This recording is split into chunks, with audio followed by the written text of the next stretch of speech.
What is going on, my friends? Mike Walker here. I want to dive into economic challenges.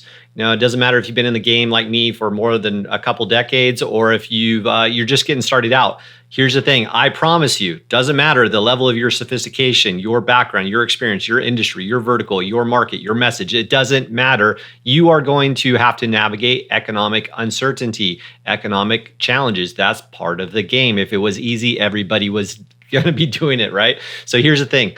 We've got to get figured out. We've got to tune our minds around to what it means to navigate financial challenges, economic environments that are hard, right? Because here's an interesting piece. Some of the best, biggest, most influential companies in the world were forged in the fire of economic uncertainty, right? So we need to get really, really tuned into the idea that this isn't bad.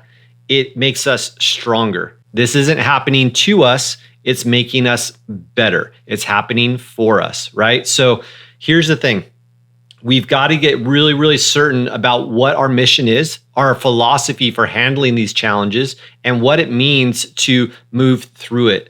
You can be a bulldog and just blow through doors and blow through walls, or you can try to sidestep, go under, go over, be adaptive. But either way, you've got to get to the other side, right? And getting to the other side of financial hardship, of economic challenges, is obviously the ways to do that are infinite. There's no way we could cover every single one of them. But instead, what we want to do is not so much focus on the tactics and strategies, because those are going to change by the market. They're going to change by your industry. They're going to change by your resources and allocation of those resources. But there are fundamentals here, and primarily what happens between the ears in how we tune ourselves, how we tune our decision making around and through these navigating circumstances, these times of navigating challenges, right? We can't avoid these challenges, but we need to realize that this is actually an opportunity, because here's the thing, my friends. And I learned this the hard way. For brevity here, I won't go into the full story, but I remember back in 2008 when we officially entered the Great Recession, right? If you weren't around then, or if you weren't running a business, go do some research. If you were around though, and if you were like me, an entrepreneur and running an organization, you know damn well where you were, probably exactly where you were, what the weather was like, what you were wearing, everything, because it was significant in that period of time when everything started crashing around us. It was potently obvious that there was a tremendous amount of quote unquote success, of financial liquidity built on the idea that it was going to kind of go on forever, and or that was covering up a lot of inefficiencies, right? So how do we do that? Well, you can cover up inefficiencies with people, meaning the number of people on your team. You can cover it up through cash flow. When you have just cash flow constantly coming in, it's easy to ignore the fact that there is probably a lot of inefficiencies in your profitability, in your operations, et cetera, because just more comes in. It's like, well, it went away, but we got more coming in, so it doesn't really matter. A lot of business, I know even as I'm saying this right now, you might be like, well, no shit, Mike, like that's pretty basic. Then why does it keep happening?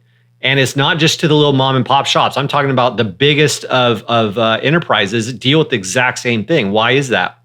Well, they have no shortage of resources. They have no shortage of team. They have no shortage of software and tech and IT people and financial people. So why the hell do they keep getting into the same problems?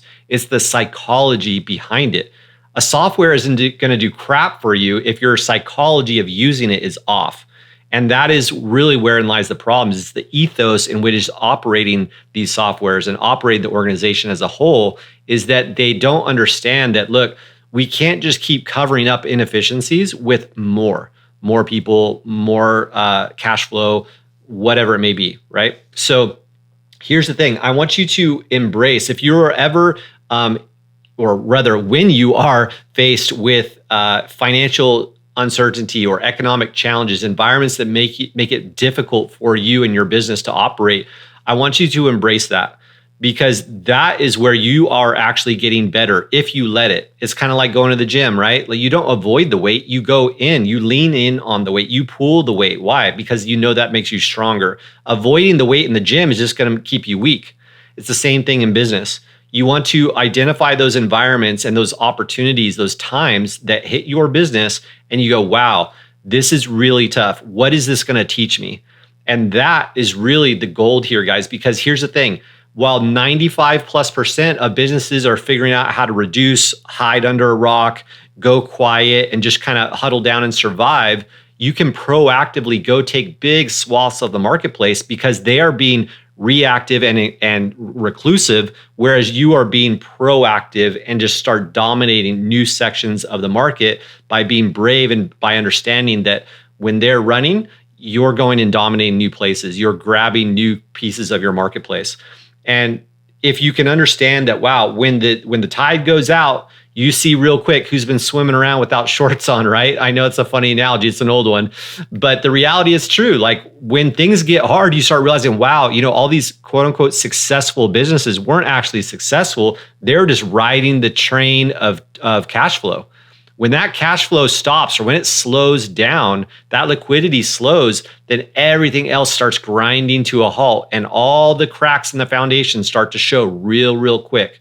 All right. So number one, make sure that you identify what those cracks are. As soon as you are faced with economic uncertainty, with economic challenges, economic environments that make it difficult to move your business forward productively and efficiently, start looking at what are those, because this is your opportunity. The water has drained out.